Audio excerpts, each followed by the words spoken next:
Hi, everyone. This is Yoon Jung Park. I'm the program director at the Africa-China Initiative at Georgetown University. Welcome to our webinar book event for today, where we're going to be hearing from Professor Jody Yoju Sun on her book that came out last year from James Curry Press, Kenya's and Zambia's Relations with China, 1949 to 2019. We find this is a very important book, especially because with all of the interest in Africa-China engagement, many people seem to assume that this is a relatively new relationship and actually has a very long history. So Jody's going to be speaking to us about that. Jody is at Fudan University and currently a fellow at Stanford this semester. We're also going to be hearing from Solange Guo-Chatelard, who is a research associate at the Free University of Brussels, Professor Anita Plummer, Associate Professor of African Studies at Howard University. And we're joined today also by Emmanuel Matambo, who is the Research Director at the Center for China-Africa Studies at the University of Johannesburg. Welcome to all of our panelists, and we're looking forward to hearing more from Jody. Just a few words about kind of how we're going to be running the session. Jody's going to be speaking to us and offering highlights and kind of main points from her book for about 20 minutes. Each of our respondents will then have between 8 to 10 minutes to make some observations, comments, and perhaps ask her a few questions. And we'll have plenty of time to do at least one round of questions from the audience.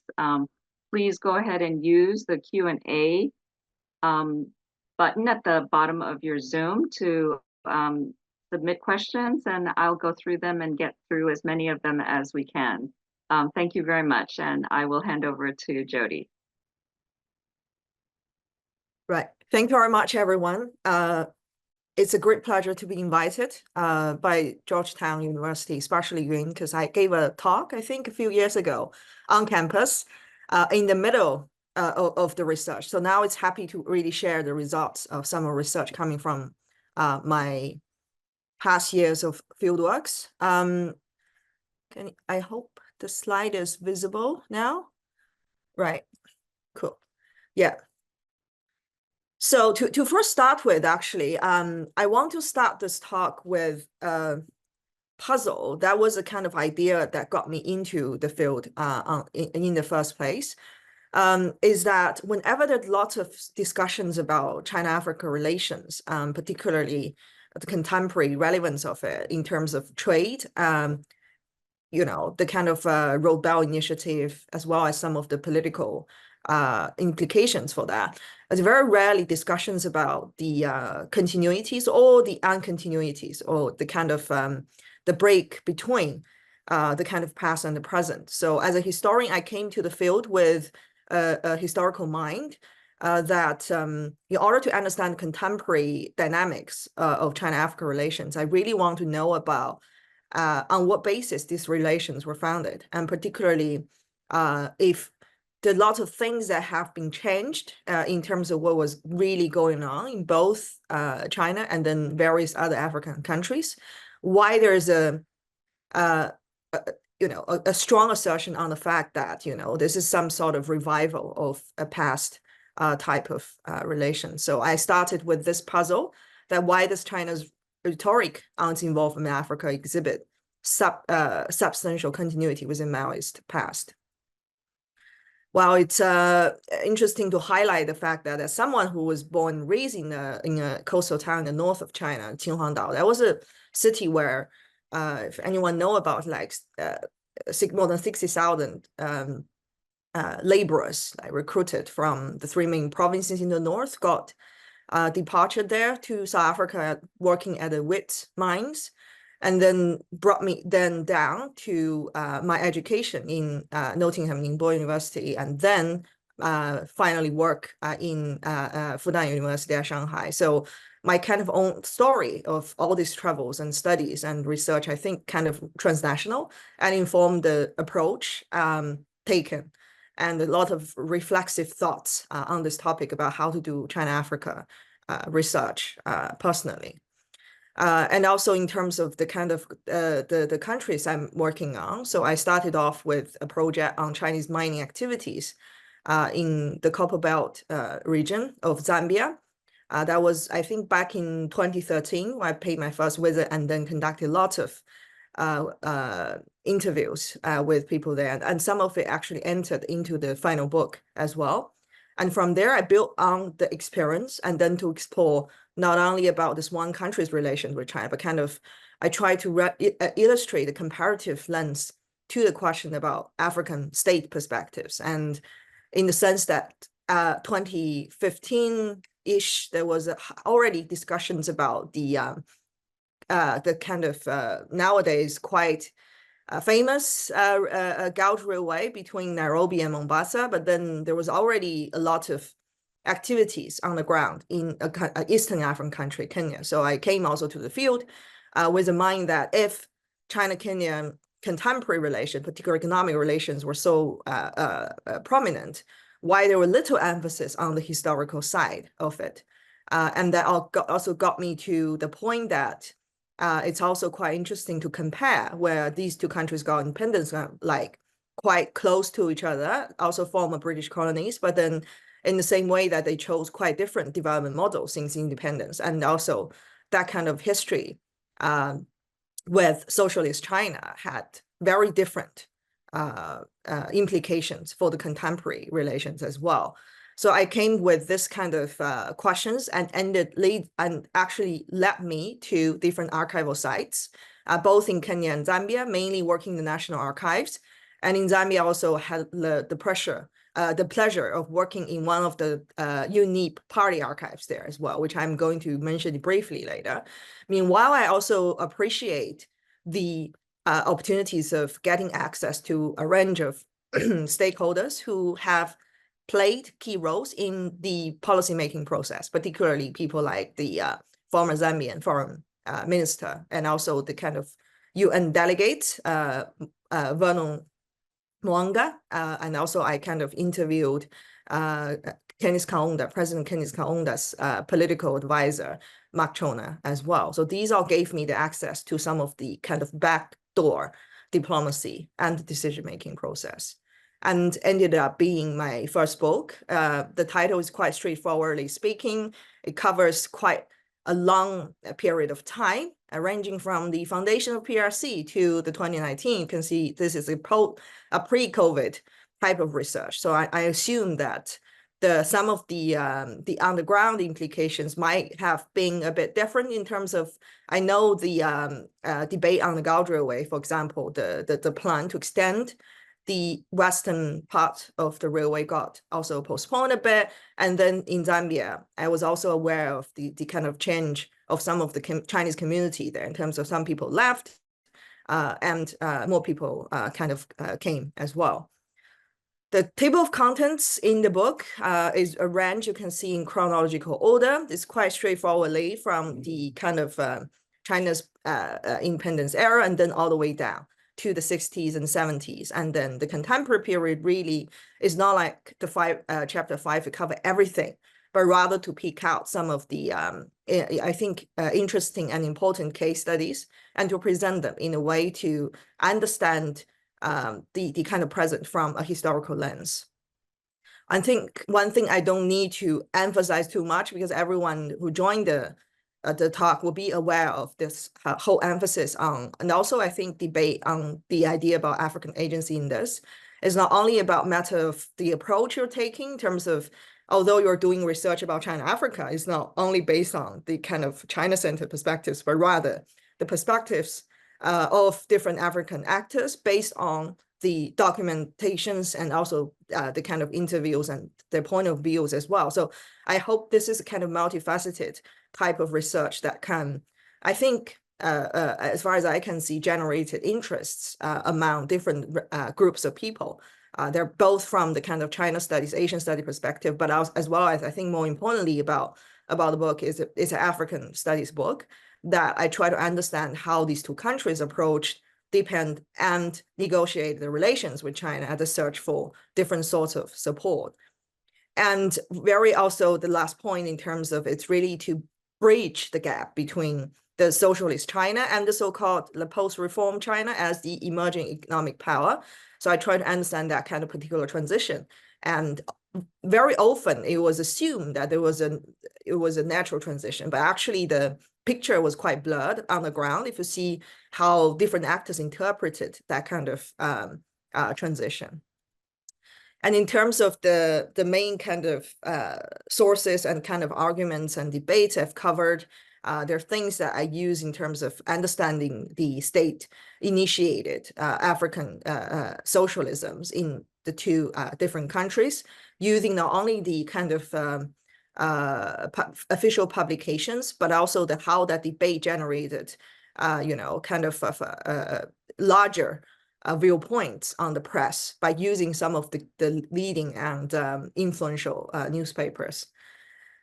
And then in terms of how the kind of relations depart is really is about, I think, intersection between domestic and foreign politics. And in the Kenya case, particularly in terms of how this was played out by three men and their respective affiliations with different external powers. So I started with that story in terms of understanding that they took on different perspectives on the socialist China point, and then that got kind of to another level when they respectively search for a different routes to their state development and also ideology in general. And that kind of departure ended quite disastrously, I think, for the Kenya case, in the sense that the kind of China problem was uplifted to a level that it caused a lot of concern in the domestic politics. And in the domestic arena, though, you see how this debate kind of unfolded into public demonstrations at the time where, the 67, it was already the start of China's Cultural Revolution. And the KANU, which was the leading party of Kenya at the time, got very up to the point that kind of took up these banners and then walked down the Chinese embassy and even confronted the staff there. Like there was an epic media phenomena as well in the press. And these are the things.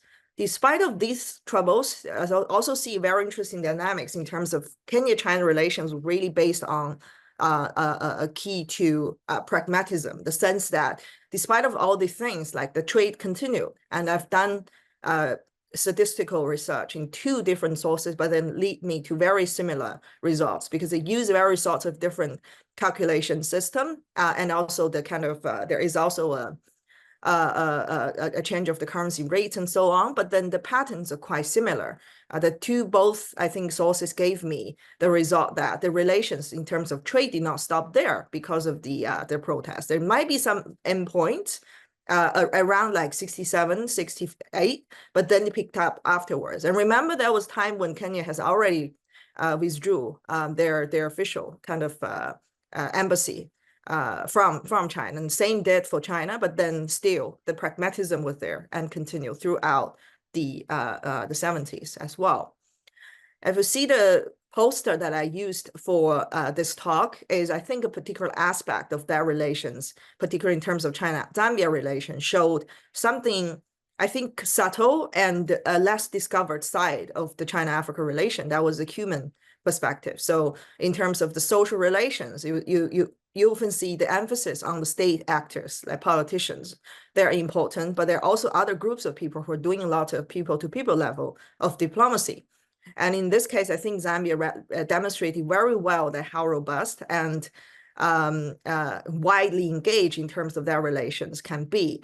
And then you rarely see female characters, particularly Chinese women, like had the opportunity of travel and then to get engaged with the local audience. And this was a rare case in the sense that the Chinese folk dance song and dance troupe, they performed both, I think, in Tanzania and in Zambia. And there was a rarely captured moment where they were performing actually in, I think, in Andola at the time, with their whole audience sitting there and watch them. There are lots of media attention as well, with discussion about this curious side of Chinese women.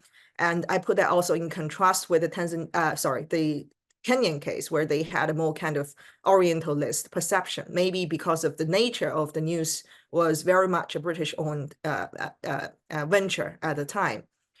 Because that was, as you can see, there's an emphasis and kind of a curiosity on Chinese women, but now on the dress, the style of the dress and so on. So I think that makes a very interesting comparison as well. And the relations were also stronger in the sense that there was also military level of engagement, which I talk a bit in the book, and I did it in a separate paper, which is hopefully to be published soon, on the military training, in the sense that it was a Zambian statesman who invited the Chinese to join the national force, and it started with the early 1970s. And although it was only 2 years, given the difficulties of travel at the time, where you only allowed to travel to the friendly nations, then it's impressive that how this training folded later on. And then they were both, I think, in a way that it's a secret nature of the training and to help advance the Zambia's cause of the support of Southern liberation struggles and so on. I think another highlight of the book is particularly chapter 4. I analyzed quite a lot in terms of transitional period of the post-Mao era, which was not quite discussed in the literature before. So I was fascinated by what I found from the UNIP archives, which was rarely open, I think, to the public. I was very lucky that at the very end of my research, I got opportunity to access some of the documents there. Now they changed location and is hidden in a kind of local market. But then I got so many things fascinating from it, because I identified a group that's called UNIP Research Bureau, who were the kind of theoreticians of the kind of ideological wing of the UNIP party.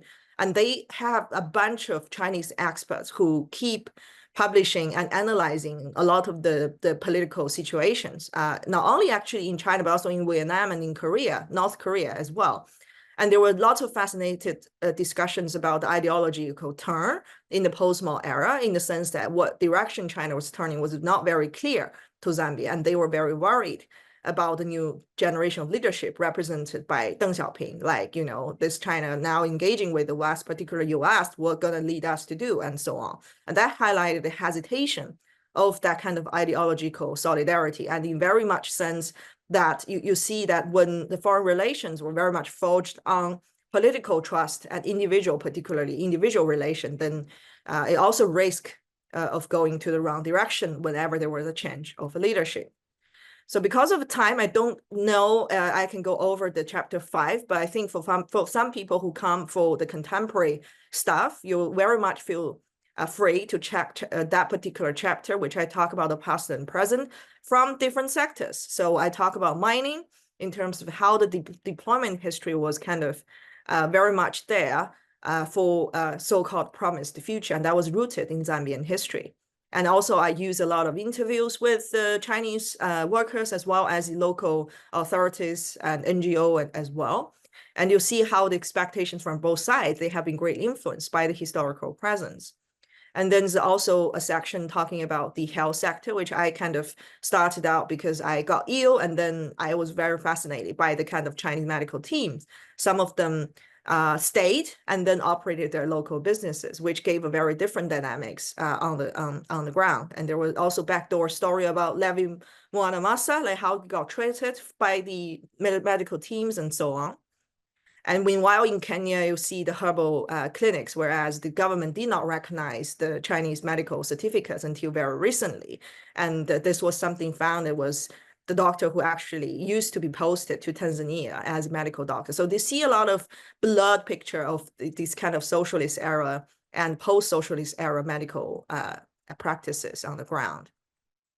And infrastructure-wise, these two countries all had very interesting and also I think very distinctive history of railways. And then these are like Uganda Railway and Tazara Railway, kind of strikingly different. I'm presented quite interestingly how historical narrative can be both sometimes helpful in the Zambia case, but also even in Kenya, where you had a negative picture of the colonial railways, and then they try to revive the rhetoric of Zheng He's great expedition to Kenya, Eastern Africa generally, to generate a more positive view of it. And this was when I was taking the railway, it got first opened.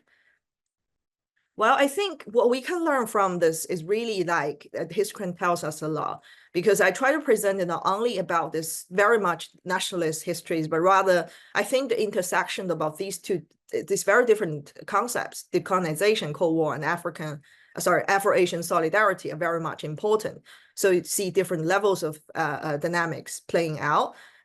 China's view of global events, empirical history, what they do, but I think most importantly, the mutual external perceptions of ideas and values. So ideology is key in shaping that. But on the other hand, I think there are also the limitations side to the role of ideology of that. The race, however, I think, although it kind of stated quite often in some of the rhetorics, but actually in the everyday practice, because it's limited to a kind of elite politics, then the race problem was not as prominent as later on, where you see a lot of anti-blackness riots in China in the late 1980s, where you had backlash stores. So I think it really depends on the kind of how deeply engaged and multifaceted engaged in terms of the underground relations. I think also importantly is like to get rid of that kind of myth about the kind of Western, I think how the Western intelligence and media portrayed as a threat of communism. On the ground, China actually advised any sort of regime change, and then the Kenyan leaders were fully informed of it. So I think this is rather not only about Africa being discovered by new actors, but also how China was sometimes misinterpreted by different actors too. And then the comparative approach was quite straightforwardly there for you to see in terms of how I think in general Kenya presented pragmatic domestic above our approach, whereas Zambia is more kind of geopolitics over the material side. And then the China's unique historical trajectory from third world leader to economic superpower was also, I think I argued, best captured by the discourse of nostalgia. And then it kind of played out in the sense that these kind of intersection of colonial victimhood and national history is a notable feature of it. Well, I think also on occasion, it backfired in everyday encounters between the ordinary Chinese and Africans. So I think in order to give you the one last point of takeaway point, and is as a historian that I try to argue that history has played a significant role in constructing, reshaping, and negotiating expectations on both the Chinese and African side through contemporary engagement. Anyone who's want to see the book, feel free to check the website of Bodel and Brugger for a discounted price. Thank you very much. Thank you so much, Jody, and for keeping to time. We're going to turn over to Solange Chatillard, who spent quite a lot of time in Zambia doing research for her own PhD and for a number of documentaries that she worked on. So Solange. Hello, everybody. First of all, thank you very much for inviting me to this wonderful event. And I'd like to start off by congratulating Jody on a huge achievement. Having been in this sort of, China-Africa field for a number of years, at least I'd say 15 years now, without revealing my age, I think this is perhaps one of the most exciting books I've read in years, to be honest. It's something that you finally get when you finally get your hands on serious scholarship that takes methodology seriously, it takes fieldwork extremely seriously, and it takes reorganizing all this huge amounts of data, these mountains of data, and presents it beautifully. So really a huge, huge, huge congratulations. I will try to stick to my 8 minutes. I will just I'd like to have 3 points. 1, the merits of the book, 2, some remarks, and then 3, perhaps just some questions to finish off. First of all, in terms of merit, I just think it might help to sort of recontextualize where kind of Zambia sits, not only in this cottage industry of China-Africa studies, but perhaps more broadly in African studies. Zambia has commanded a disproportionate amount of attention from academics and policymakers, compared to its size, compared to its economy, compared to its performance. But one field that you hear very little of, I would say, are historians. I think historians of Zambia, I think there's a new generation of historians of Zambia that have really emerged in the last, I'd say, 20 years, around people like Giacomo Macola, Miles Lama, Abhijit Piri, and who've really I think, re-injected extremely exciting alternative narratives, historical narratives, a different way of looking at a Zambian history. And I think Jodi's work obviously fits quite firmly in there, and the way she challenges conventional thinking and rejects methodological nationalism is extremely exciting, and it's done very convincingly. It's obviously a much longer tradition in political science, but surprisingly, no political scientist has done it so far, at least not in the China-Africa space, and particularly not in the China-Zambia space. So for me, Jodi's work is really one of the first pioneering works that's done this successfully, where she has not taken politics as a given and has told us, right, so these are the categories that we're going to work with, the Chinese and the Zambians, but instead she's telling us this is a field of inquiry. These are the questions I'm going to actually, the whole book is about what are the Chinese, who are the Chinese, and who are the Zambians. And this kind of rejection of methodological nationalism and the way that she constantly is questioning all the categories that are taken as given, unfortunately, in policy circles, in political science, especially, but with the media, it's just wonderful. And of course, it's embedded in this, you know, this historicization of Sino-Kenyan and Sino-Zambian relations, which is, perhaps it's also, you know, I'm biased because these are my preferred methodological, you know, positions, or because this is how I like to do my work, or that's how I find that's what I think is the most meaningful kind of work. But I think it's really, really worth highlighting that she is a very original scholar. She's a historian who are highly underrepresented, and she is, if I'm allowed to say, a non-white historian, which is even more of a rarity. So the fact that we've got, I mean, we have sort of Zambian historians that are coming into the fold, like Bishek Piri that I mentioned, but having a Chinese historian speaking specifically about this topic, I think is quite exceptional.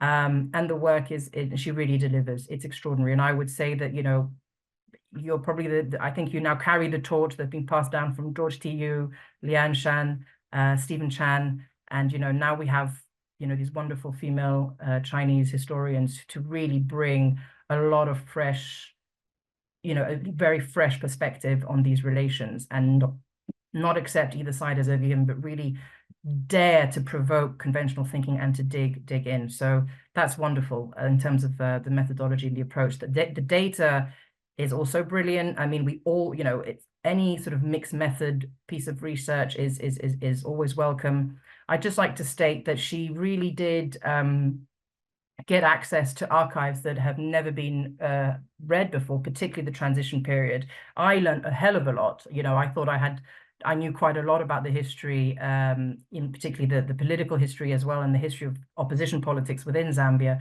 But even there were so many wonderful, just golden nuggets that you managed to get, not only through the archives, but also through the people that you interviewed. And I think this has to be credited to you, is that you managed to get your hands on, you know, you have names, you have places, you interviewed some key people. And I think historians, and I kind of regretted this when I was there, is that we're basically witnessing the sort of the extinction of the last generation of leaders who really saw Zambia come through, you know, from the colonial period into independence. And there's only a handful of them still alive, you know, since I was there. And so the fact that Jodi managed to interview these people, and she got the right data, because, you know, there's interview and interview, you know, and clearly Jodi knows how to interview high leaders. It's not the same thing, of course, as, you know, interviewing, you know, these veteran politicians, or interviewing mid-level or lower-level bureaucrats, and she gets wonderful data out of them. So the data is really wonderful. And then finally, in terms of the delivery, it's just beautifully written. I thought it was a page turner. I loved it. I thought it was brilliant. My partner said, no, she got ChatGPT to write it for her. I said, I don't think ChatGPT can pull that kind of flair, but just writing with flair, it's just, I don't know, it's just wonderful. So so those, in terms of the merits, I just put that out there for you to think. Now, in terms of the remarks, just very, very quickly, and perhaps because I don't know how much time I've already taken up, but what struck me when I read this book was how much, and this also, you know, it's again, it's a credit to Jodi and her observation. When I think you observe patterns, when you are interested in patterns as opposed to just simply categories or people, these patterns are pervasive. And what I've seen is that almost every pattern that she observed, it's what I observed, or, you know, what I think the people who are still studying this topic observing now. So for instance, you know, well, I can sum it up, but, you know, fundamentally that there's a lot of misunderstanding on both sides. There's a lot of, underestimation on both sides. There might be also still huge amounts of ignorance left on both sides. And it's about how do we bridge that fragmentation, because very often the whole China-Africa story, it's bilateral, it's very smooth. There's ideology, and here she's showing it to us, from the inside, where it's very complicated actually to try and build a sort of coherent narrative.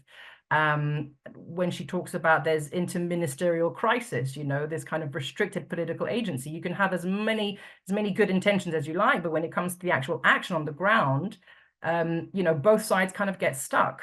And that still happens today. And what you were talking about in terms of the way that, the bigger cabinet ministers, let's say, the heavyweights in the political system, in the party system, and then kind of the lower level technocrats who are the ones really concerned about how is this going to work. And that division between the two, that is totally the case still today. I mean, I would assume it's the case in most political systems and state machineries.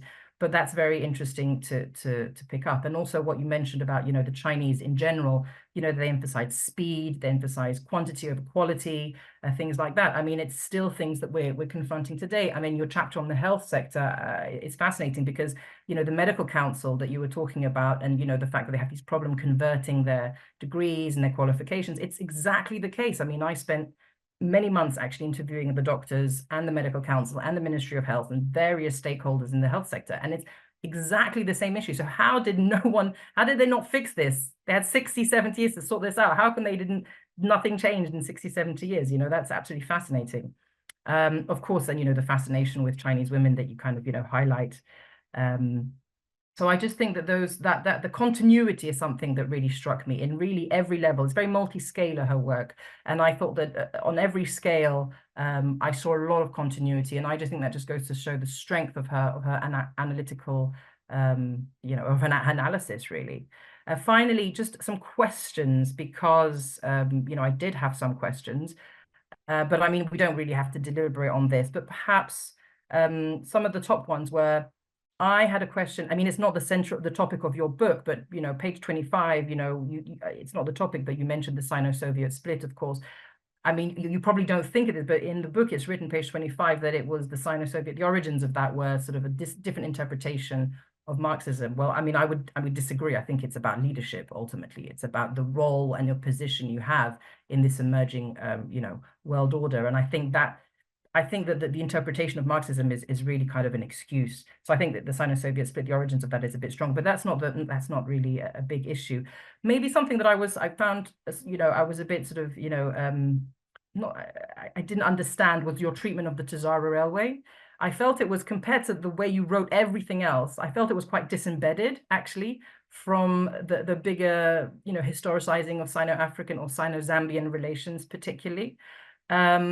I just didn't understand why you'd kind of chose to present it that way. And at the end, we sort of get it kind of all comes down at the end of the chapter, and it's a total wreck. It's a train crash. It's like, it's rubbish. It doesn't work. It's a failure. It's a failed project.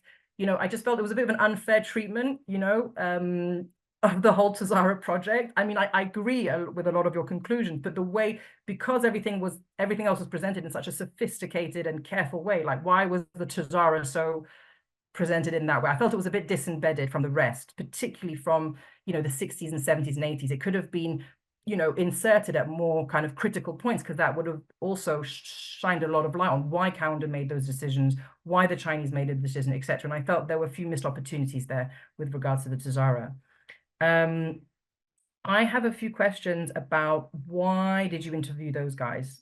And anybody else? Did you look at anybody else? I mean, did you look at who else was around? Did you try and find out who was still alive, who would be available to talk?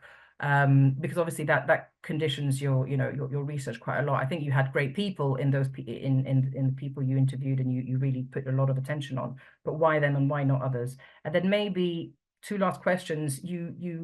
I would like to know more about Belgrade, essentially. Because you kind of surface it, there's suggestions all throughout the text, but ultimately, if China's entry, if there was this intermediary, this buffer zone, which was the Eastern Bloc, and it was the Chinese embassies in Belgrade, where a lot of things were happening back and forth I'm interested to see, how does Kaunda pivot between Tito and Mao, for example, within that space. And I know you do a lot of work on socialism, and I haven't read all of your work, but what I would like to know is it really histories of socialism, or is it the history of the institutionalization of political parties and the leaders of those parties? And is there a difference for you between the two? So I really am interested in the Belgrade versus Beijing dichotomy, particularly in the context. And then finally, just to bring it all the way back and to close, are we not, because you mentioned that, it's the international Cold War, with this new kind of historiography, aren't we still in that global international Cold War? Are we not still in it now? And of course you are, that you also conclude on that. And so I'm just, it's just an opening to say that I'm looking forward to the next book publication and the rest of your work. So I'll just leave it there. Thank you so much, Solange. I'm going to jump immediately to Anita. Jody, I trust that you're keeping track of the questions and anything else you want to respond to. We're really, really fortunate to have Anita Plummer joining us. She spent quite a bit of time in Kenya doing research on Kenya, more contemporary stuff, but I also wanted to get her take on Jody's book. So thank you. And Anita, over to you. Thanks, Yoon. I'm excited to be a part of this conversation because Dr. Soon's book, I think, represents a deeper and more nuanced direction in the field of Cold War, African, and decolonial histories. I found that the text uncovers in detail remarkable moments in the archives and in interviews that have been overlooked or incomplete in previous accounts. Dr. Sun's meticulous research and analysis shed new light on the complex interactions between the Cold War superpowers and two African nations. Even though Kenya, Zambia, and China are the central sites covered, peripheral actors in this case come from Russia, US, and the UK. They also demonstrate the impact of these interactions on the decolonial process, nation and state building. This book is a valuable contribution to our understanding of this pivotal period in history, which Dr. Sun rightly states is dominated by old conventional narratives and grand meta-narratives of Cold War histories. I'm not a historian, but for me, a well-written history tells stories that make me feel like I was at the scene, or in this case, at the negotiation table, or in a private meeting, or in a hotel lobby. Dr. Sun's narrative certainly achieves this goal. The book eloquently sets a detailed political and economic context for incidents and moments and cases, but it also conveys the excitement and prospects of two independent African nations who are led by savvy personalities, many of whom navigating domestic and world politics at a time when the perception is that ideology trumps rationality in policymaking. Through wonderfully illustrated cases, we learn about the internal debates and discussions in a failed maize deal between Zambia and China, which provides an extraordinary perspective on the complexities of internal politics, geography, and experimentation of African agency. In cases where power asymmetry and perceptions of manipulation hover within these negotiations. And Dr. Sun, I hope during the Q&A you can talk a little bit about the maize case. I think it's one of the most fascinating. One of the most compelling aspects of Dr. Sun's book is the way it challenges traditional Cold War historiography. Instead of portraying African nations as mere pawns in the superpower rivalry, it emphasizes the agency and complex decision-making of these nations. For me, when I read the book, agency came through the process of planning, envisioning foreign policies based on domestic interests. So that visioning of a future of Kenya's place within global politics, for me, that was a different, reading of agency, which I thought was really compelling and really fresh. This nuanced approach is a departure from the Eurocentric narratives that have dominated Cold War histories. Archival evidence fills significant gaps in historical work that's already been done in the area. We learn of secret visits of Kenyan officials during the Cold War to advance their own domestic policy interests. Kenya's navigation of the Sino-Soviet split, which Dr. Sun argues was not ideological, but was a deliberate, rational policymaking move. In this example, Kenyan officials accepted a Chinese aid and trade package that favored Kenyan interests. And Dr. Sun takes us through the intrigues and diplomatic maneuvering behind the scenes, shedding light on the autonomy of Kenya during this moment. It was fascinating learning about the internal debates and conflicts among and between political parties who were working through the messiness of this state and nation building process. These internal dynamics were a driving force behind policy decisions. Leaders had to balance domestic pressures while strategically managing their relationships with China and other countries. But what the archives reveal here is that Zambian and Kenyan leaders tried various strategies and approaches when interacting with foreign players on the political and economic front, and they were independent actors rather than proxies. With that said, the book really plucks out particular differences between how Kenya and China and Zambia approach China. One interesting example, which I think illustrates what may be seen as minor, but it's major in terms of what it means today as we talk about, this long through line of history between China and Kenya, is the distribution of Maoist literature and paraphernalia in both nations at different points in history. The book moves quite well between elite level interactions between government officials and the efforts of Chinese diplomats to influence African publics through cultural showcases, for example.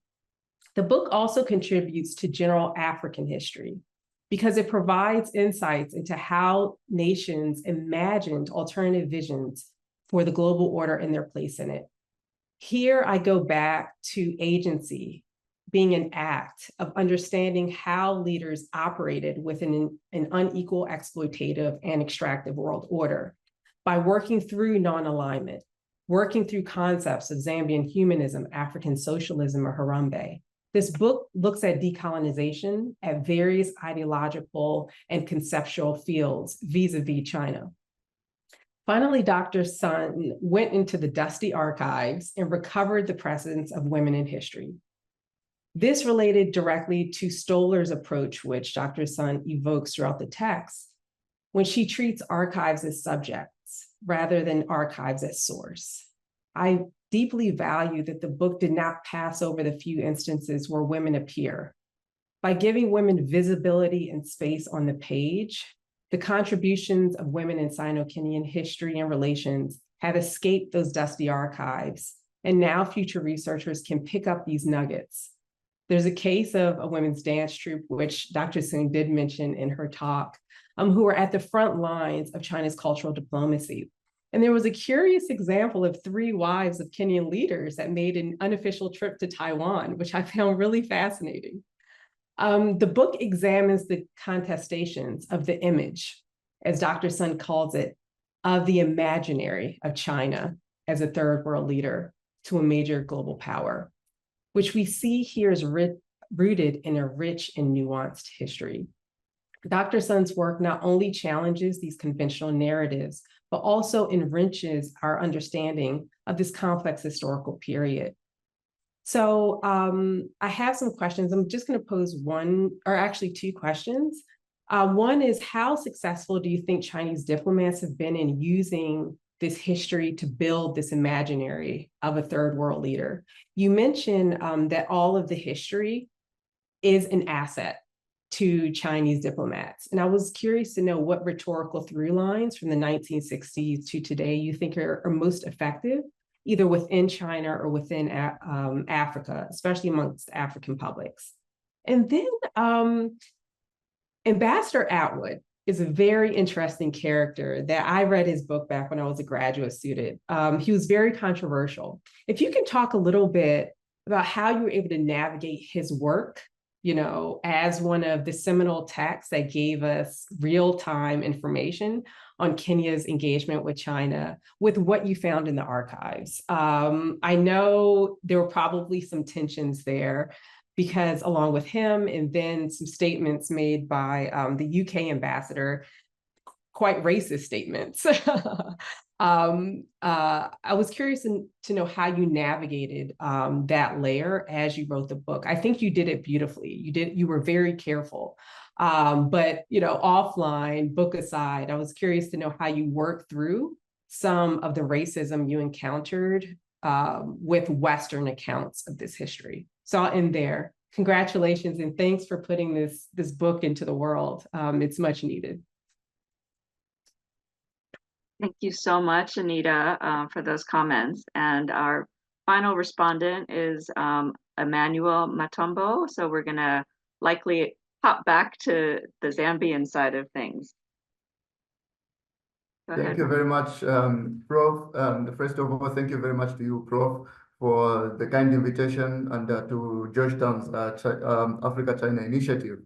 Yes, just like my previous colleagues, I would also like to just start from a note of congratulations for Prof. Soong for this very important book about a very important topic, something which will likely, to some degree, at least to some appreciable degree, even shape international relations as we know it going forward, because China is making quite some strides in Zambia, which is my native country, and obviously in Kenya as well. So once again, thank you very much for this particular book, and congratulations. So there are two main points that I would like to talk about. The first one, obviously, is the power of history. The note on which you ended your presentation there, Prof. I would just like to read again what you wrote on page 14 of your book there, talking about the experience of China and Zambia relations over 5 decades shows how important history has been in playing a significant role in the construction, reshaping, and negotiation of both sides' expectations towards their contemporary engagement.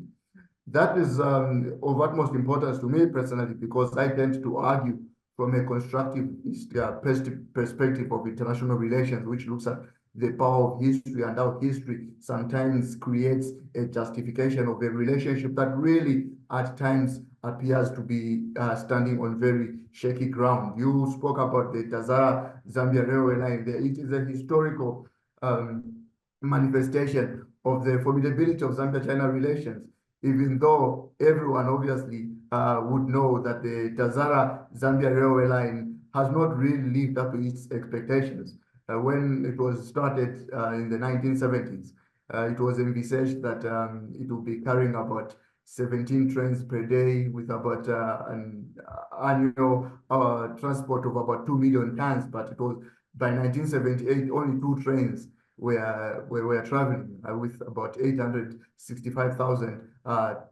tons of goods. So this was a proven failure. But Zambia and China in their relations to date still evoke the Tanzania-Zambia railway line. So that just shows the importance and the potency of history and how it is used retrospectively to justify some troubled aspects of current Zambia-China relations. So I thought you did a very good job of that. And obviously the fact that you relied to some extent on Professor Jamie Monson's pioneering work on the Tanzania-Zambia railway line, I thought that was great. And it also speaks to the virtue of how rich your pool of data was from Prof. Monson's very important research to your archival research as well. So you did that very well, Prof. The next thing that I would like to talk about is found, so I'm walking backwards now. The next thing I would like to talk about is what you hinted at on page 6 of your book there, about the feud of China and Africa being dominated by an international relations approach, which is primarily preoccupied with the hegemonic state as a global actor, and that this is stripped of the domestic context of what happens in individual African countries. Here, for example, we are talking about Zambia and Kenya. Apart from the divergences that they had towards the approach to China during the Cold War, with Kenya being more pragmatic, to use your own words, and Zambia being more ideologically driven, today the two countries find themselves actually as vibrant electoral democracies amongst 54 of Africa's countries. So what synergy could be seen, or what are the convergences then could be seen between the two countries today in their approach to China? I think that one of the things that could have happened was the dependency on this domestic context that you talked about, because Zambia and China being electoral democracies, Zambia and Kenya, sorry, being electoral democracies, to some extent, are more want to hearken to the needs and the political tastes of their own people. We have seen this coming up in Zambia, most especially in the 2006 election, wherein Professor Chitland has actually done a documentary about Michael Sata. In 2006, we saw an election that was centered almost entirely on the presence of China in Zambia, and that is because Michael Sata read the political mood of the people, and understood that corruption, which had been up to then the bedrock of political opposition rhetoric, had been stripped of its relevance because Mwanawasa, who succeeded Chiluba, embarked on a very admirable drive towards fighting corruption. So Michael Sata bandwagoned on what was coming in vogue now, which was the increasing presence of China.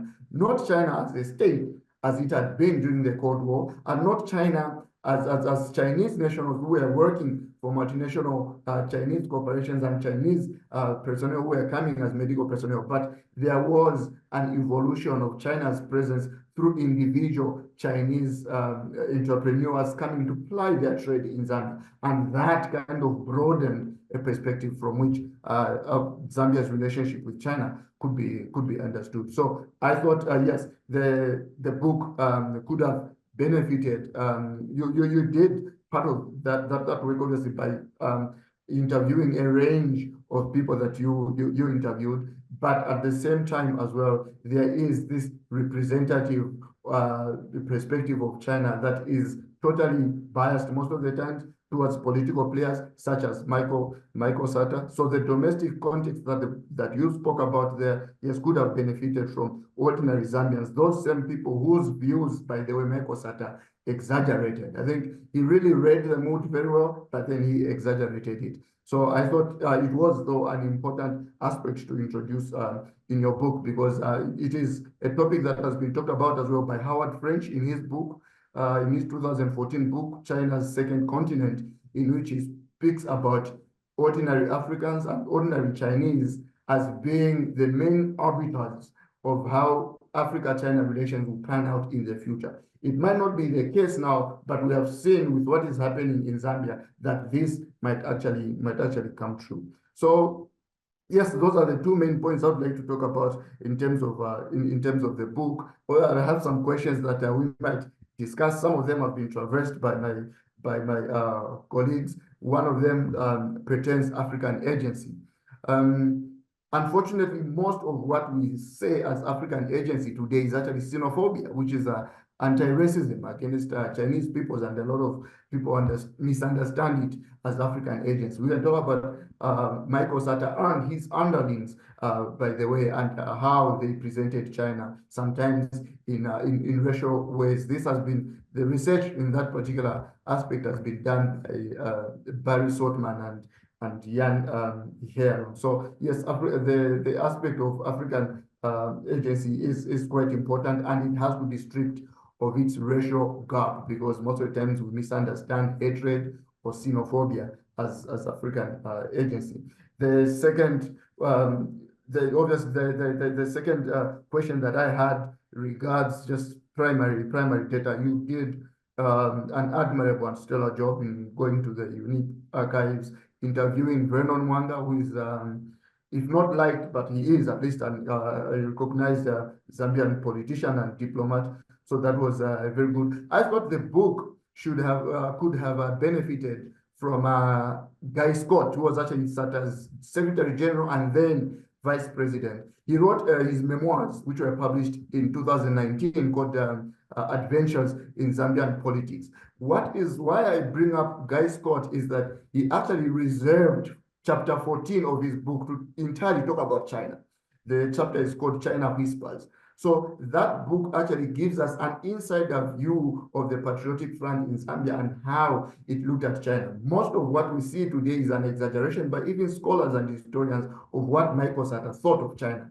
but Guy Scott actually gives us an insider's view. What exactly was the PF, how exactly was the PF trying to portray China, and how exactly did it feel about China? It also gives us an underhand business of China with back dealing and trying to bribe some African politicians in order to shape their political narratives, Zambia in that particular case. So I think the book would have benefited from that. I would like to end with a half joke, so to say, that Guy Scott is a white Zambian, and with what he says about China. He says in 1964, when Zambia was gaining independence, it was a white person, a British person, lowering the flag of Zambia, giving it to a black person who was Kaunda. And then in 2014, when Guy Scott was Zambia's acting president, in 2015, sorry, when Guy Scott was Zambia's vice president, the roles had changed. It was now, it was another person, a black person now lowering the flag to Guy Scott, lowering the flag to Guy Scott, who is a white Zambian. And Guy Scott says in 2064, when Zambia will be 100 years old, there could be that two people, a black person and a white person, will be lowering the Zambian flag and giving it to a Chinese who will be Zambia's president by then. Thank you. Thank you, Emmanuel, for ending your comments on a note of levity. I'm going to turn it back to Jody and maybe take about 5 minutes to kind of pick and choose which of the comments from Solange, Anita, and Emmanuel you want to address, the comments and or questions. A little longer if you need to. We have a few questions in the Q&A, and I think we'll have plenty of time to get to those. So take your time, respond to, yeah, Solange, Anita, and Emmanuel. Thanks. Right. Thank you all for your very thoughtful comments and then appreciation of the work above all the limitations, because I mean, it's very difficult to actually have an end date for the book. So a lot of the contemporary questions, it's as a historian, that's why they don't do any work of contemporary date, because it's going to be challenged about the continuation of these of the data. And I think some of the questions, particularly I think Emmanuel's comments by bringing about the kind of PF's debate about China is very much relevant to it. So I kind of did a strategic choice in some of the historical episodes and the kind of political figures I chose. So it's a selective process when I started the book, so as to some of the case. And I think I agree with Solange for the fact that people who open the book were with expectation to read something on Tazara and ended up not reading more. I feel a bit disappointed by that. But I did make a point at the beginning of the book for what I can do and what I can't do in just one book. So one of the things I chose not to do is to repeat the kind of scholarship that has been produced over the, I think, last 1 or 2 decades. Particularly, I think the Zambia-China case has been a quite heatedly debated one for the Michael Sata and PF time, you know, in the sense of this controversy and so on. And another thing is the Tazara thing is that I also mentioned in the comment by Deborah Brottigam herself, saying that like few people know anything other than the Tazara Railway. So I kind of present the stories that they don't know about, which is something that is other than Tazara. But I also agree that it was kind of embedded in the text throughout the 60s and 70s, because the discussions of the railway was there, whereas the other interactions were playing out. You know, for example, the military training section that I talk about it, the kind of Chinese advisors also received medical treatment from the doctors who were stationed close to the Tazara Railway. So there are things that there are lots of interaction that talk about actually quite intersected with each other on a personal level, because people were there and they know each other and they had their daily encounters for different various reasons. So I think for that, I should have teased out that bit in the sense that I will not talk about the planning of the Tazara, but rather in terms of how this was the visible project and kind of manifested in different aspects of other social and political interactions. And I should have done it more in the chapter. Another, I think the bigger type of question is in terms of this I think the kind of African agency kind of question that relates also to some of the questions about your point on the ideological split, or particularly we're talking about this kind of idea about understanding socialism as both, I think, a concept and practice. I think I've done a paper particularly talking about African socialism as both ideology, but also very importantly, state practices, how it was acted out upon by different statesmen on that regard. And I think I think you can certainly write another book on, Kenya and Zambia's relations with Yugoslavia or any other country, whereas I think my colleagues in Vienna has already been doing that, because I was invited there to give a talk about my book, and then I was aware about they're doing something similar that I did 5-6 years ago in the Zambian National Archive by collecting data about Yugoslavia relations. But that relations is certainly quite different from China in the sense that the relations with Belgrade did not continue after the collapse of the Yugoslavia, and it was relatively a minor player nowadays in contemporary Zambian politics, whereas China was still there.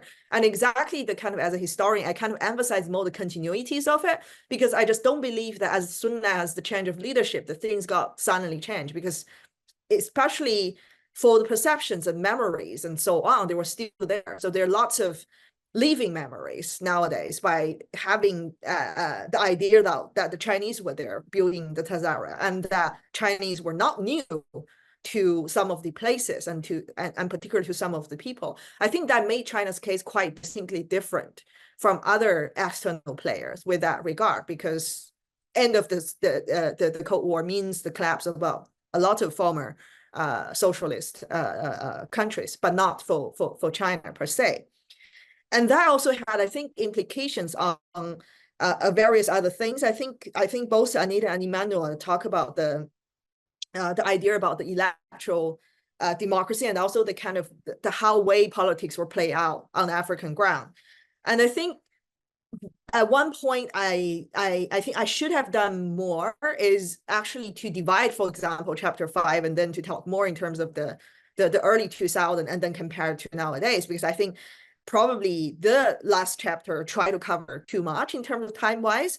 But also, I would think I was aware of, as a historian, in terms of access to data, how far can I trace back to the data, in the sense that I know what was involved in some of the policymaking process. And in terms of access to interview, it was very hugely disrupted, I think, people's memories and rhetorics of the past. It was very much, I think, disrupted by what is going on contemporarily. And that kind of made me hesitant to let them talk contemporary in terms of what was going on in the last, for example, incumbent and so on. I had so much trouble and difficulty in Kenya trying to interview some of the veteran diplomats, and even though they have retired and so on, that was a bad time that when I was doing my first round of interview was in the midst of the Kenyan general election. So people were kind of hesitant to get interviewed by someone like me. So I think that really is the difference. I think I said it about in the introduction, in terms of that already showed that for Zambia, relations with China at that time and when I visited was less politicized, and it was okay to talk about it, and it was generally good, and they were close to the Chinese embassy anyway. Whereas in Kenya, I got a lot of suspicious thoughts about who I come from, what I represent, and so on. So I think that access also tells a lot in terms of whether that history is good or not to their perceptions about the contemporary political debates. I want to put my answer there to allow more kind of interactions from the audience, but if I have more time, I can elaborate more, I think, yeah.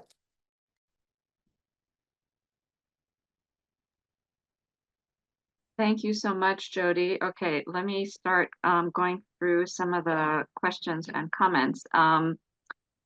I'm going to start with something from Cliff Mboya, who wrote in the chat. It would be interesting to highlight the political legacy of Chinese involvement in early post-independent Kenya and Zambia. China's socialist ideals birthed Kenya's opposition politics.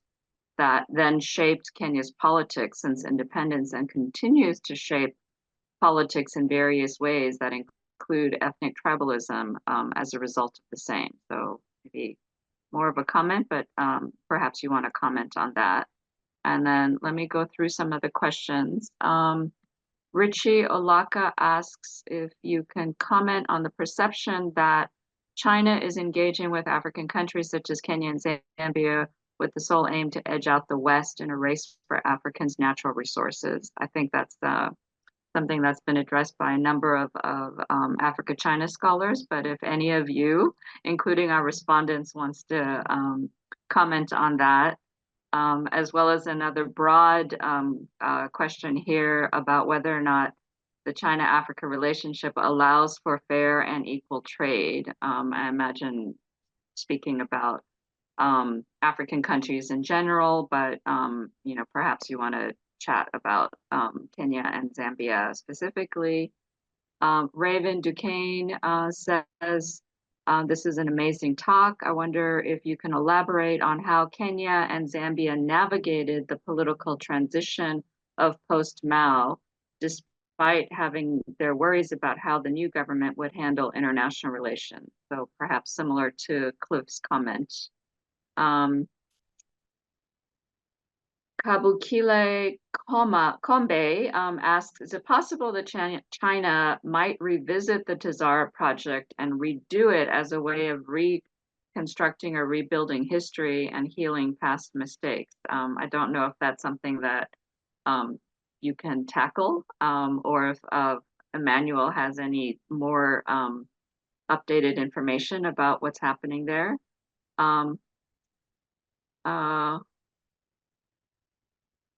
Then let's see, how is China's cooperation with Kenya and Zambia different compared to that of the United States and Western European countries?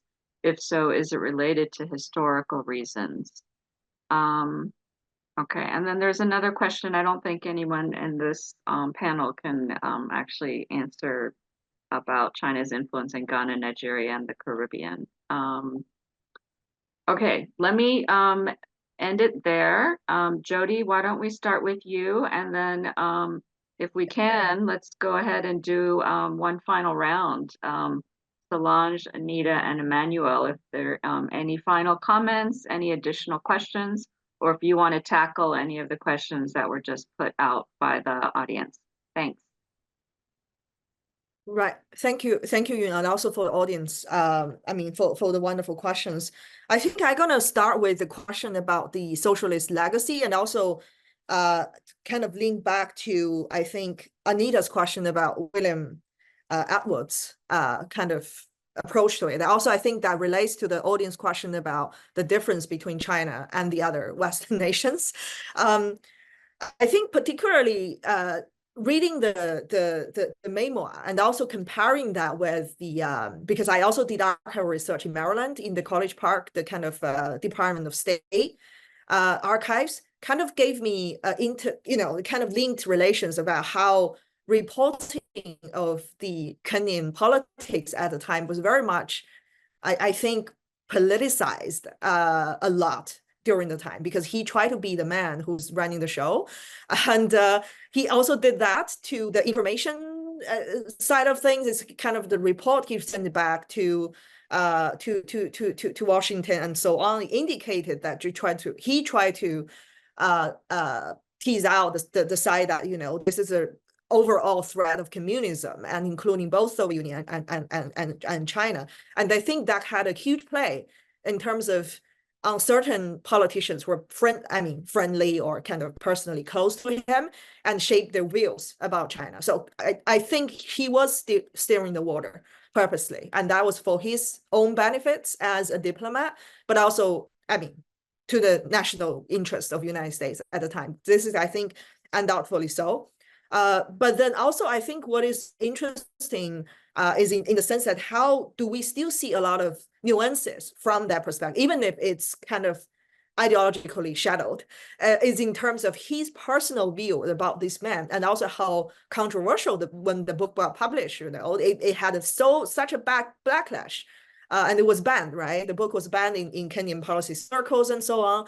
And that was a time where Kenya kind of restarted engage with China. It was the early 1970s as well. And then, there was very much emphasis on the fact that since United States was open to China and for these sorts of different visits and signing of the deals, so Kenya, we had to follow up kind of thing. So I think from that perspective, you can clearly see during the transitional period, whereas there was a change of leadership, and also not only for the Kenyan leadership, but also for the US diplomats and leaderships. And that had a lot of implications for Kenyans to re-engage with China. And they took up the opportunity very wisely because they invited the high official delegates to see some of the projects they were doing, particularly for farming, like tea, planting things and growing industries and coffee industries. But also even President Moi, despite of all his political controversies, he was the first Kenyan man who visited China and opened up the relations. So he laid out in the way that every single factor is kind of interconnected to each other. So I think definitely the U.S. Diplomatic service had a lot of impact on the Chinese relations with different African countries. Whereas in Zambia, that kind of factor, I think, was relatively low because you don't see there was someone like him who was actively stirring the water and so on. So I think with regard to the question about the difference, though, I think in general, even from a personal level, you see how these delegates' visits were arranged in China.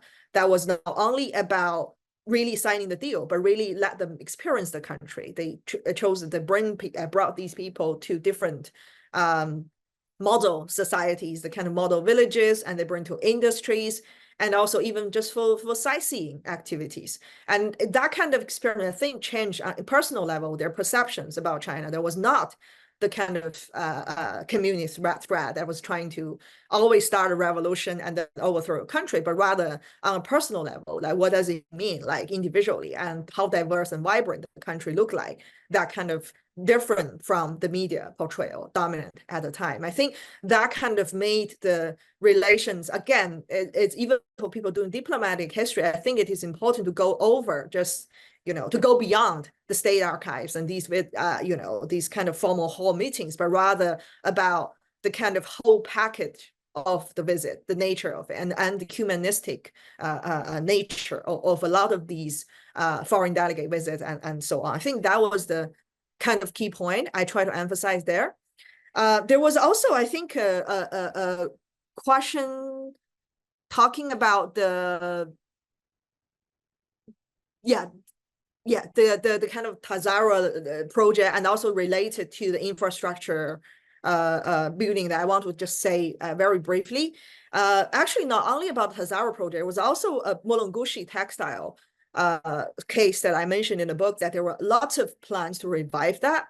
Although this was offered on different levels, you see that there was initially a Ministry of Defense thing, and then got kind of bought by a company in Chinese city called Qingdao, and then to revive the project, but was not successful, rebought back by the ministry, and then they were discussing about liberalization in recent years as well.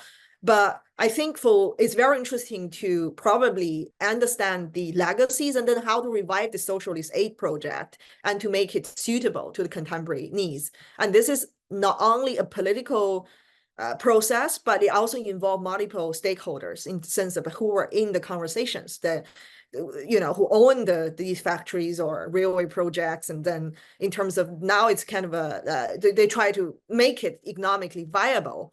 I mean, do people want to invest in this? And what was the general implications when they revive it, and so on?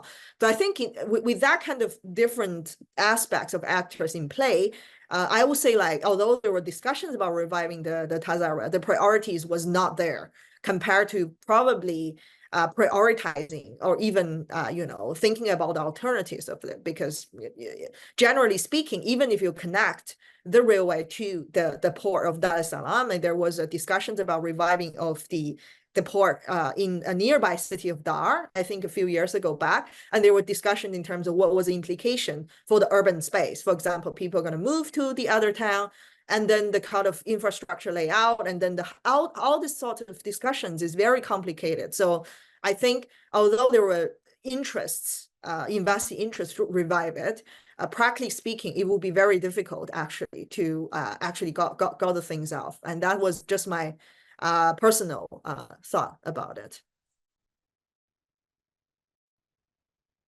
Yes, I think I gonna stop there and probably leave more time to the other speakers. Yeah. Thanks. Solange, do you have any thoughts on any of the questions or any other comments that you didn't get to make earlier? Now's your No, chance. I mean, I'm just really, it's a bit tongue in cheek. I mean, again, it's a wonderful book, so there's so many things I'd like to bounce off of. But just in terms of, again, the Tazara, and I completely agree with Jody. Obviously, anybody who's worked in Zambia or in the China-Zambia space, we are fed up with the Tazara. So of course I understood that she was wanted to put a priority on the other stuff, and rather than the story that's already been told. But it was not so much kind of like where is the Tazara part, but it was more in terms of the way it emerged again as a process, as a tactical and strategic negotiating tool where both sides had leverage or they didn't have leverage. It was more about that, more about in terms of how did it influence them and constrain them at certain pivotal moments? Why did they pivot west and east, and I just think it was so kind of important, even symbolically, that's I'm not interested really in the bigger Tazara story that everybody knows and that we can go and look at other literature, but more specifically that tactical aspect, because it was so well detailed in your book. So it was more about that part that I felt was kind of missing, that tactical part, and how that was disembedded. Again, the question about the East. So yeah, obviously, of course, after the Cold War, the Eastern Bloc imploded. But I think that we've overestimated the disappearance, the collapse of the East. And that was clearly expressed. Well, first of all, it's also what I experienced. There were several honorary consuls of former Yugoslav blocs. There were a lot of people who hung around from that era. I think, and then maybe another way of putting it, I spent quite a lot of time with several of the presidents in Zambia, successive presidents, but also their very close entourage, so their ministers, but also their offspring, so their sons and their daughters. One of them, that I developed a friendship with over the years, he told me, I'm not afraid of the Chinese. The ones I'm really afraid of are, well, I mean, here we're talking about, it's the Russians, because they've been under the radar, but they never left. And when you say Russians, it's not Russia, we're talking the Eastern Bloc, and you see it in the arms trade, you see it all in all the illicit networks. So you see it with arms, you see it with human trafficking, you see it with the goods that are coming in, you see it with, so they control parts of certain, parts of the legit and illegitimate economy. And you wonder, how do you have this position? And they've never lost it. That's the point, that they never lost it. So I think this idea that, the Eastern Bloc in particular, Yugoslavia just disappeared, ciao, and then everybody moved on.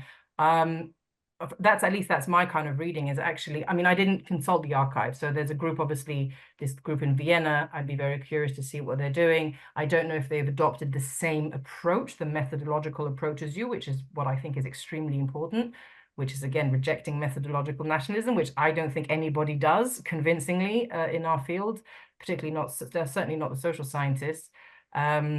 So, I just thought, just maybe asterisk that. I am quite curious about that, and particularly now when we have the revival of, the Russia story, and Zelensky coming in and trying to muster, some sort of mobilization now, and getting completely, nobody's interested. And then Europeans and Americans don't get it, Europeans. And I just wanted to go back, my last question is a bit tongue in cheek, but essentially, why these continuities? Because we say we can learn from history, right? We can learn from history and we can clarify, give us tools to understand the present. Why do we see so much continuity? you know, on the Zambian side, in terms of, you know, the struggles they have, whether it's, you know, on a, you know, bureaucratic level, technological level, planning, on the Chinese side, you know, I was in China last May for quite a high profile FOCAC summit. And what shocked me was, again, I do the interpersonal relation with specific individuals. These are opportunities. These are incredible platforms to build very strong, lasting relationships between people. But I think at the collective level, it's a missed opportunity, and it's quite disappointing to see that a lot of energy, a lot of resources is thrown at these things. But yet it's kind of a missed opportunity to get kind of messages across. And we're still operating in this kind of bigger meta misunderstanding, ignorant, you're ignorant of me, I'm ignorant of you. And that's a bit of a shame. One thing that I loved in your topic was where you say that Africa was recently discovered or rediscovered. I was at the German Ministry of Foreign Affairs in Berlin last December, so a few months ago, and an extremely high person within the ministry who opened the session said, we discovered 2 years ago that we had all these people. We had these organizations around the world. They're called embassies. And we have embassies, we have different, I can't give you the name of the person, but he started, and honestly, the Germans are the worst, by far the worst in Brussels. So I was actually quite refreshed to hear him say that. He literally said that. He started it by saying, we discovered 2 years ago that we had these guys working for us all around the world, particularly in the global south, and they're called embassies. And what have they been doing? What could we learn from them? So, you know, it's fascinating to say they've been rediscovered. Absolutely the case. I'm sitting here in Brussels. So as a historian, can you enlighten us? Why these continuities? Why are we just a stupid species? Are humans just, you know, destined to disappear? Are the mammals gonna die and we're gonna be replaced by the next species of giants on this planet? Are we just not worthy of survival? Like what? Thanks, Solange. I'm actually, because of some of the things you said, let me hop over to Emmanuel, see if he has a couple, just a minute or two, and then Anita, you'll finish us off. Thank you very much, Prof. I'll just respond to Kabukila Kombe's question about China having possible plans for reviving the Tazara-Zambia rail line. Yes, indeed. I mean, the Tazara remains quite an embarrassing installation in Zambia, and then which makes its justification for Zambia's strong relations with China even more bizarre. But China has realized that, and recently, since 2006, about 2016, we saw that there was a move towards reviving the Tanzania-Zambia rail lines that picked up steam with the new administration in Zambia that has been in power since 2021. So in 2022 and 2023, respectively, the presidents of Tanzania and Zambia went to China and both discussed plans to revive the Tanzania-Zambia rail line. And last year, China's ambassador to Zambia said that the Chinese started planning to invest about $1 billion United States dollars in reviving the Tazara. But then I think what they have learned from the past, they've noticed that state-led leadership of the Tazara did not work. So the current framework that is being envisaged will be a PPP, a public-private partnership. So there are plans to do that, but just look forward to what will happen in the future, that the Tanzania-Zambia rail line will probably receive more impetus because it will now probably compete with the Lobito corridor that is being envisaged between Zambia, Angola, right up to the Atlantic coast. And the United States, interestingly, the United States, the European Union, the African Development Bank, and then the three governments of Zambia, Angola, and the Democratic Republic of Congo are very invested in the Lobito corridor. So it will just be interesting to see in the future how the Tazara will interact or possibly even compete with the Lobito corridor. Thank you, Prof. Great. So just a few words.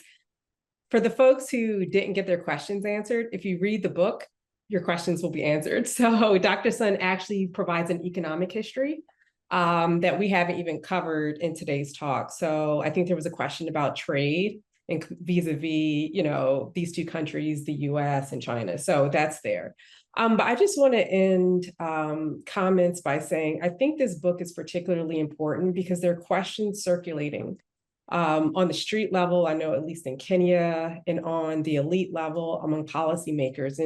And Solange mentioned this during her comments.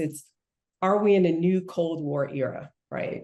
In terms of the bipolarity in the international system, we're experiencing a shift, and we're trying to unpack what this shift means. And I think your book is particularly helpful in that it provides the political, the economic, the cultural, the social, and ideological drivers that influence the behaviors of policymakers, from the 1940s all the way up to, the different transitions that happened in the 60s, 70s, 80s, into today. So I think, in terms of the continuities, one question that I've been grappling with in my own research is, what are the values embedded in China's engagement in African countries, right? It's not quite socialism as it was, right? There's not a clear ideology behind it, but there are values and ideas and a vision for not only the world order, but how countries should operate embedded in these policies. And I think this book really has me thinking about how methodologically we can begin asking these questions, right? We can begin looking at the data and saying, okay, here's the data, but what's underlying the data? What's beneath the data?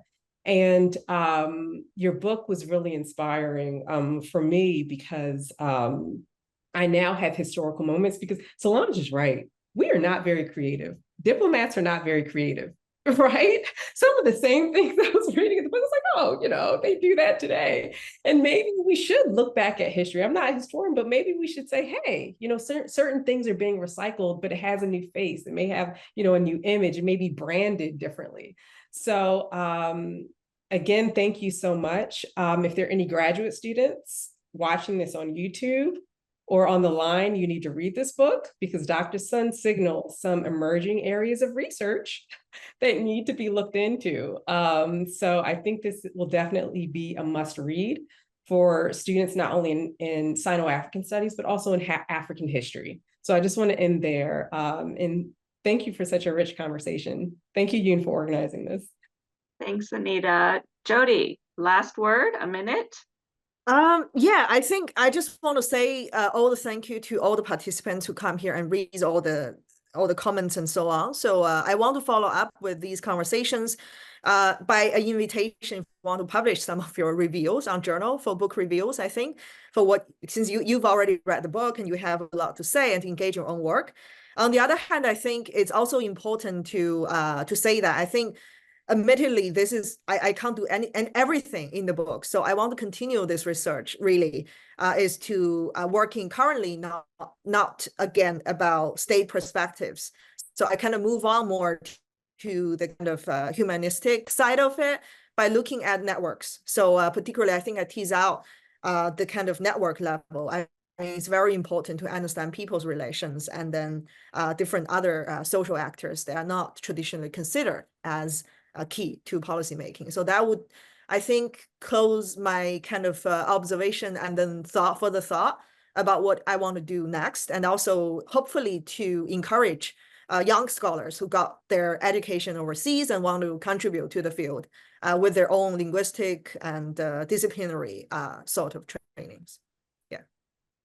Great. Thank you so much, Jody, and to all of our respondents. And in terms of your next project, if you haven't already done so, I encourage you to read Anita's book, which really takes a close look at kind of Kenyan publics and their responses to the China's engagement in Kenya, and what might help you shape some of your thinking as you go into your new project. Thank you so much for this rich and really engaging conversation with a new and clearly very important book. The Africa-China Initiative has 2 more events coming up this month before we end our term. One of them is going to be an in-person discussion, and the second is a symposium, 3 panels, a half day, and that we're going to be running hybrid. So watch this space. Announcements will be coming out shortly. Finally, in addition to thanking Jody and our discussants, Solange, Emmanuel, and Anita, I want to say a quick thank you to Brennan Young and Eleanor Albert who helped me organize these events and put these on, and to our colleagues in Georgetown's African Studies and Asian Studies, to the U.S.-China Dialogue, and to Howard Center for African Studies, who co-sponsor these events. Thank you so much. Thanks, everyone, and enjoy the rest of your day or your evening, wherever you're joining us from. Bye-bye.